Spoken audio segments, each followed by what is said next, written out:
the world, not just in the United States, but in the world.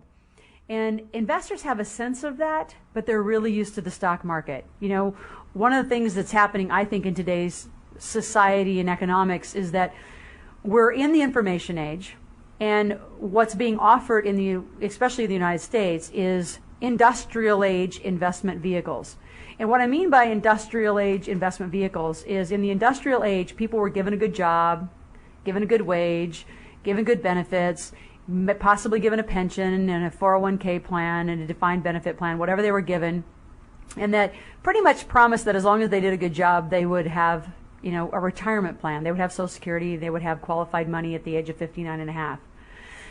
What we know about wealth building is that's not wealth building, that's security building. That's building a safety net, playing in a very safe arena, very industrial age. And the problem that I have the most with industrial age wealth building is, number one, it didn't create very many millionaires. And number two is you don't really get to take any of your passive income or your cash flow until you're 59 and a half. What we mean by information age, non-traditional investing, is very, very different. It's getting cash now. It's being in your 30s and 40s and being able to take cash home, whether it's for your own living or for your own reinvestment, but it's cash now in your own strategic way. So I want you to think about this learning in two different ways. One, how does it apply to you? And number two, how do you take this learning and then go attract investors and attract field partners into your business? So I'm going to call it concurrent learning, because we're going to be talking on two tracks. One, how does it apply to you? And how does it apply to those who you're going to need to educate? And I promise you, you're going to need to educate investors. Although they have money, right? Call it a doctor, a dentist, a chiropractor. They're running a business that they're highly specialized at. They're not specialized in business, and they sure aren't specialized in investment strategies. So your job, if you want their money to leverage your own real estate business, is to be an educator. So let's start by talking about what's wealth building, how does it work, so you have that for your own knowledge and for a piece that you could use later as you educate your investors and field partners.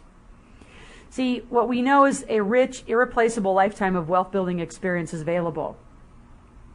Only 1% of the wealthy know the real secrets to success.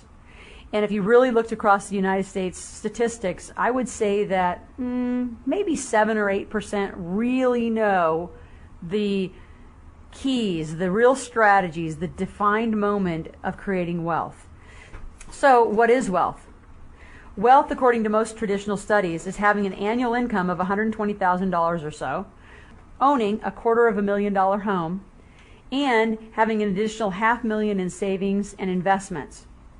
Now, for many people, that's a great goal. And for others, they want more. And wealth, according to our definition, is accelerating your asset base and those investments being invested well to give you passive income, so your money's working for you instead of you working for your money.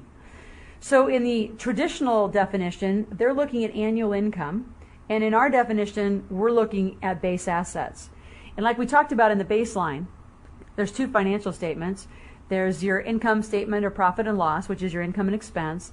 And there is your balance sheet, which is your assets and your liabilities.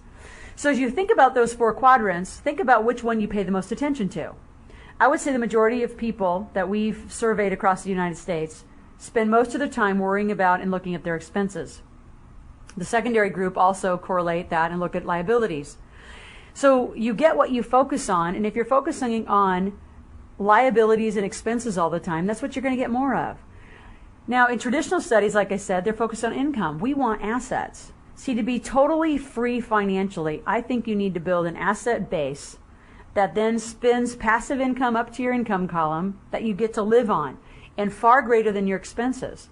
So in our Building Your Wealth Cycles program, which is our cornerstone wealth building plan, we talk about Financial Freedom Day. See, what we know is that when people retire, they die. So we don't want you to retire. We want you to have a Financial Freedom Day. We want you to have the want to life versus the have to life. And in that exercise of defining Freedom Day, we have our clients decide exactly how much net worth they're going for, what's their goal, and how much passive income they want per month. So I invite you to do that exercise as well. You know, what is your definition of wealth? Now, if you just take some random numbers, which I'm going to do, and I'm not going to amortize it or put in any interest rates, but if you had $1 million and it was invested at 10%,